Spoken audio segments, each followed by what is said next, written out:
In life, sometimes we are so focused on what we don't have and the problem in front of us that we don't think creatively about what we do have and how we can use that to succeed.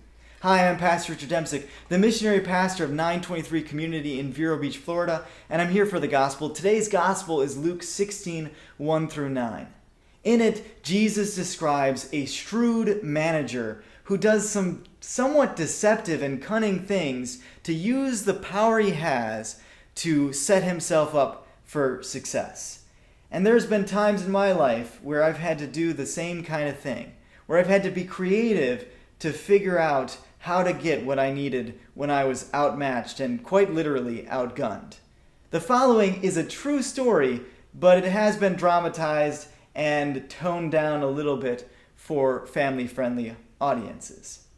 I used to be a security guard in Detroit, and I was at some very dangerous properties, some of which legally I had to have a gun, but I didn't. One of these properties, there was a drug dealer on the corner who would never go in after curfew. It didn't matter that he was selling drugs as a security guard, I just needed him to go inside when it's past curfew. So I went up to him and I said, "Hey Mike, I'm sorry, but I need you to go inside. It's past curfew." He looked at me with the side of his eye and said, "How the heck are you going to get me to go inside? Do you have a gun?" I said, "No, I don't have a gun. I have a radio." He said, "I've got a gun. So how are you going to tell me to go inside?" "Well," I said, "I'm going to battle you for it."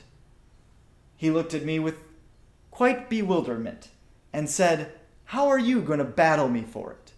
I said, "I'm going to breakdance battle you for it." At this point, all his friends around him started laughing in great hysterics. "What? You're going to breakdance battle me?"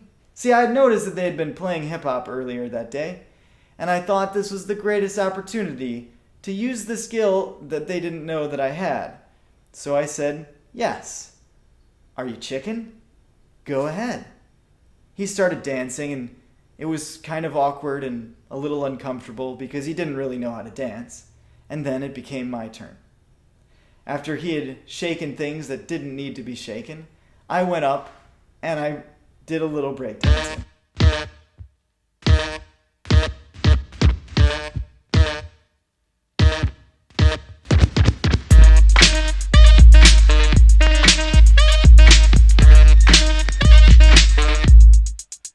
Brass monkey, that funky monkey. Brass monkey, chunky, that funky monkey. Brass monkey, That's more than real. drink brass monkey, here's how you feel.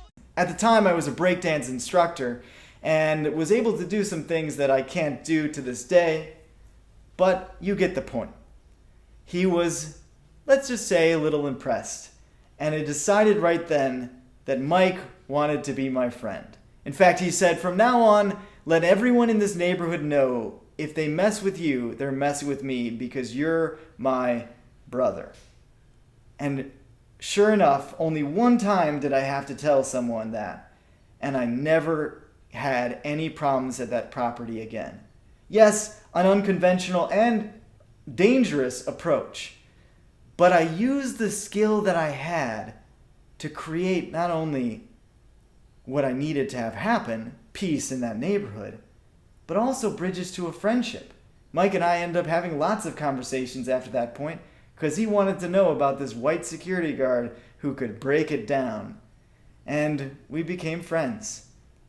Instead of focusing on your problems and what you can't do well, let's focus on what you can do well and think of how we could use those things to get what we really want and what we really need. Remember, God loves you. We love you. God bless, and have a great day.